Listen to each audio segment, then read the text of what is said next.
আচ্ছা, ভাবুন তো একটা টিকিট কাউন্টারের কথা। সাধারণ কাউন্টার তো শুধু একজনের পর একজনকে টিকিট দেয়। হুম। কিন্তু যদি এমন একটা কাউন্টার হয় হুম। যেটা মনে রাখতে পারে লাইনে আগে কজন ছিল বা ধরুন বিশেষ কোনো ছাড় পাবে কিনা। ঠিক। সাধারণ যে কম্পিউটার মডেল মানে ফাইনাইট অটোমাটা বা এফএ, তাদের এই স্মৃতিশক্তিটা থাকে না। একদম। এখানেই তো আসে পুশ ডাউন অটোমাটা বা পিডিএ। তাই না? হ্যাঁ, আজকের আলোচনায় আমরা এই পিডিএ নিয়েই একটু গভীরভাবে কথা বলবো। এটা আসলে কি বলুন তো? একটা ফাইনাইট অটোমেটেন, কিন্তু তার সাথে একটা অতিরিক্ত মেমোরি আছে। মেমোরি হুম, মানে স্ট্যাক। একদম স্ট্যাক। অনেকটা যেমন আমরা একটার ওপর একটা প্লেট রাখি, এই স্ট্যাক থাকার কারণেই পিডিএ কিন্তু এফ এর থেকে অনেক বেশি শক্তিশালী। তার মানে এর মূল উপাদানগুলো হলো কিছু অবস্থা বা স্টেট, হুম, ইনপুট পড়ার ব্যবস্থা আর এই স্ট্যাকটা। হ্যাঁ, আর তার সাথে অবশ্যই কিছু নিয়ম মানে ট্রানজিশন ফাংশন, এগুলোই বলে দেয় কখন কোন অবস্থায় যেতে হবে, ইনপুট দেখে কি করতে হবে, স্ট্যাকে কখন কিছু ঢোকাতে হবে মানে পুশ করতে হবে বা বের করতে হবে মানে পপ করতে হবে। আচ্ছা। এই বাড়তি ক্ষমতার জন্যই কিন্তু পিডিএ ওই কনটেক্সট ফ্রি ল্যাঙ্গুয়েজ বা সিএফএল চিনতে পারে। যেমন ধরুন, প্রোগ্রামিং কোডে ব্র্যাকেট ঠিকঠাক মেলানো আছে কিনা এগুলো এফএ পারে না।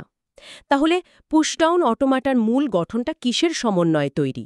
বেশ, কিন্তু পিডিএ যখন কাজ করছে, মানে ওর অবস্থা বদলাচ্ছে, স্ট্যাকে জিনিস ঢুকছে বেরোচ্ছে, এই পুরো ব্যাপারটার একটা ট্র্যাক রাখা দরকার তো। ঠিক।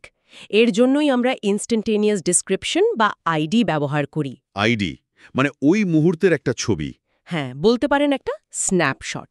ওই মুহূর্তে পিডিএ ঠিক কোন অবস্থায় স্টেট আছে, ইনপুট স্ট্রিংটার কতটা পড়া বাকি আছে, আর স্ট্যাকের ভেতরে ঠিক কি কি জিনিসপত্র রয়েছে, সব এই আইডিতে ধরা থাকে। ও, অনেকটা ক্রিকেট ম্যাচের স্কোরবোর্ডের মতো, তাই না? কোন দল ব্যাট করছে, কত রান, কত ওভার বাকি, সব এক ঝলকে বোঝা যায়। ঠিক ধরেছেন। তাহলে একটা পিডিএর ইনস্ট্যান্টেনিয়াস ডিসক্রিপশন বলতে কি বোঝায়? আচ্ছা, তাহলে এই আইডি দিয়ে তো অবস্থাটা বুঝলাম, কিন্তু একটা ইনপুট স্ট্রিং পিডিএ গ্রহণ করলো কি করলো না, মানে অ্যাকসেপ্ট করলো কি না, সেটা কিভাবে বুঝবো? সেটার জন্য প্রধানত দুটো উপায় আছে। দুটো উপায় কি কি? প্রথমটা হলো অ্যাকসেপ্টেন্স বাই ফাইনাল স্টেট, মানে পুরো ইনপুট স্ট্রিংটা পড়া হয়ে গেল আর পিডিএ একটা নির্দিষ্ট ফাইনাল স্টেট বা অন্তিম অবস্থায় পৌঁছালো। আচ্ছা, আর দ্বিতীয়টা? দ্বিতীয়টা হলো অ্যাকসেপ্টেন্স বাই এমটি স্ট্যাক, মানে স্ট্রিং পড়া শেষ হওয়ার পর যদি স্ট্যাকটা খালি হয়ে যায়, অবশ্যই শুরুতে যে চিহ্নটা থাকে সেটা বাদ দিয়ে। ও, স্ট্যাক খালি হয়ে গেলে? হ্যাঁ, আর মজার ব্যাপার হলো এই দুটো পদ্ধতি কিন্তু আসলে সমতুল্য।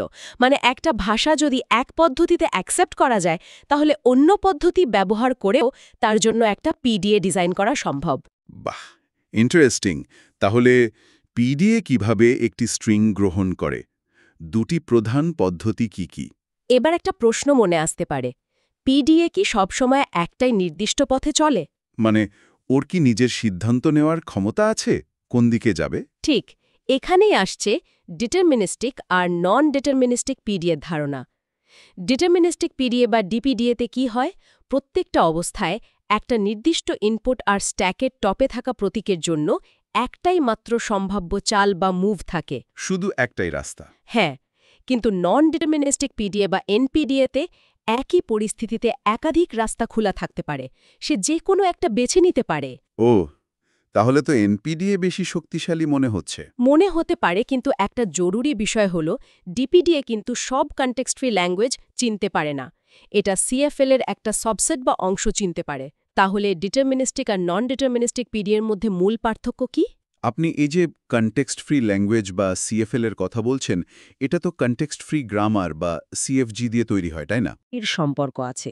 আসলে পিডিএ আর সিএফজি হলো সমতুল্য বা ইকুইভ্যালেন্ট। সমতুল্য মানে মানে হলো যে কোনো সিএফজির জন্য আপনি এমন একটা পিডিএ বানাতে পারবেন যা ওই গ্রামার দিয়ে তৈরি হওয়া ভাষাটা চিনতে বা গ্রহণ করতে পারে। বা আর উল্টোটা?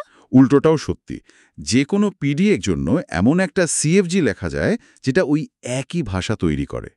এমনকি সিএফজি থেকে পিডিএ বানানোর নির্দিষ্ট নিয়ম বা পদ্ধতিও আছে। তাহলে পিডিএ এবং কনটেক্সট ফ্রি গ্রামার সিএফজি এর মধ্যে সম্পর্কটা কি? আচ্ছা, একটা উদাহরণ দিয়ে দেখলে কেমন হয়? হুম। ধরা যাক এন বিএন ভাষাটা, মানে যতগুলো এ থাকবে ঠিক ততগুলোই বি থাকবে, আর এন প্রথম থেকে এক হতেই হবে। যেমন ধরুন AABB, এটা একটা পিডিএ কিভাবে চিনবে? খুব ভালো উদাহরণ। দেখুন, পিডিএ প্রথমে স্ট্রিংটা পড়া শুরু করবে, এ পাচ্ছে। হুম। যতগুলো এ পাবে, ধরুন প্রতিটার জন্য স্ট্যাকে একটা করে এ চিহ্ন পুশ করবে। তো AABB এর জন্য 3টে এ পেল, স্ট্যাকে 3টে এ জমা হলো। আচ্ছা, স্ট্যাক ভর্তি হচ্ছে এ দিয়ে। ঠিক, যেই প্রথম বি পাবে অমনি স্ট্যাক থেকে একটা এ বের করে নেবে, মানে পপ করবে। পরের বি এর জন্য আরেকটা এ পপ করবে। আর 3 নম্বর বি এর জন্য? 3 নম্বর বি এর জন্য শেষ এটা পপ করবে। এবার পুরো স্ট্রিং AABB পড়া শেষ। হ্যাঁ, শেষ। এবার পিডিএ দেখবে স্ট্যাকটা খালি হয়েছে কিনা, মানে শুরুতে একটা চিহ্ন থাকে Z0, সেটা বাদ দিয়ে আর কিছু আছে কি। যদি খালি হয়ে যায় তার মানে এ আর বি এর সংখ্যা সমান ছিল। আর স্ট্রিংটা অ্যাকসেপ্টেড হবে। একদম। এটা হলো অ্যাকসেপ্টেন্স বাই এমটি স্ট্যাক পদ্ধতি দিয়ে অ্যাকসেপ্ট করা। দারুণ। পুরো প্রক্রিয়াটা বেশ পরিষ্কার হলো। কিন্তু এতগুলো অংশ, মানে state, alphabet, stack symbols, transition function, এগুলো সব মনে রাখা তো একটু কঠিন। কোনো সহজ উপায় আছে? হ্যাঁ, চেষ্টা করা যেতে পারে। পিডিএর যে 7টা মূল উপাদান, সেগুলো মনে রাখতে এই অ্যাক্রোনিমটা ব্যবহার করা যেতে পারে: Q, sigma, gamma, delta, Q0, Z0, F।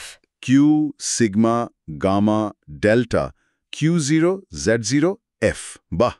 Q, sigma, gamma, delta, Q0, Z0, F। হ্যাঁ, আর অ্যাকসেপ্ট করার দুটো পদ্ধতি মনে রাখার জন্য। ওটা হয়তো এভাবে ভাবা যায়, ফাইনাল স্টেট মানে লক্ষ্যে পৌঁছানো, এমটি স্ট্যাক মানে কাজ শেষ। চমৎকার। তাহলে যদি একটু গুছিয়ে বলি, পিডিএ হলো একটা ফাইনাইট অটোম্যাটন যার সাথে একটা স্ট্যাক আছে, আর এটা কনটেক্সট ফ্রি ল্যাঙ্গুয়েজ চিনতে পারে। এর অবস্থা ট্র্যাক করার জন্য আইডি ব্যবহার হয়। ঠিক। আর এটা ফাইনাল স্টেট অথবা এমটি স্ট্যাক পদ্ধতিতে ল্যাঙ্গুয়েজ অ্যাকসেপ্ট করে। এর ডিটারমিনিস্টিক আর নন ডিটারমিনিস্টিক দুটো রূপ আছে। আর এটা সিএফজি এর সমতুল্য। একদম। এই বিষয়গুলো তো পরীক্ষার জন্য খুবই গুরুত্বপূর্ণ বোঝা যাচ্ছে। কিন্তু পরীক্ষার বাইরে, মানে আমাদের রোজকার জীবনে বা ভবিষ্যতের প্রযুক্তিতে এর কি কোনো দরকার আছে? অবশ্যই আছে। খুব গুরুত্বপূর্ণ প্রশ্ন এটা। আমরা যে রোজ প্রোগ্রামিং ল্যাঙ্গুয়েজ ব্যবহার করি, যেমন C++, জাভা, পাইথন, সেগুলোর সঠিক গঠন বা সিনট্যাক্স পরীক্ষা করার জন্য কম্পাইলার কিন্তু ভেতরে ভেতরে এই পিডিএর মতো করেই কাজ করে। ও আচ্ছা, যেমন ব্র্যাকেট ঠিকঠাক মেলানো আছে কিনা এইসব। ঠিক তাই। পিডিএ বোঝা মানে আসলে কম্পিউটেশন বা গণনা করার ক্ষমতা এবং তার সীমাটা বোঝা। এটা আমাদের আরও শক্তিশালী মডেল, যেমন টিউরিং মেশিনের ধারণার দিকে নিয়ে যায়। মানে এটা একটা বেসিক বিল্ডিং ব্লক। একদম। যারা ভবিষ্যতে software development, programming language design বা ধরুন ন্যাচারাল ল্যাঙ্গুয়েজ প্রসেসিং, এমনকি থিওরেটিক্যাল কম্পিউটার সায়েন্স নিয়ে গবেষণা করতে চায়, তাদের জন্য পিডিএর এই ধারণাটা একটা খুব শক্ত ভিত্তি তৈরি করে দেয়। তার মানে এই জ্ঞানটা শুধু আজকের পরীক্ষার জন্য নয়, বরং ভবিষ্যতের টেকনোলজি বোঝা এবং নতুন কিছু তৈরি করার জন্য জরুরি। নিঃসন্দেহে এটা কম্পিউটেশনাল থিঙ্কিংয়ের একটা খুব জরুরি অংশ।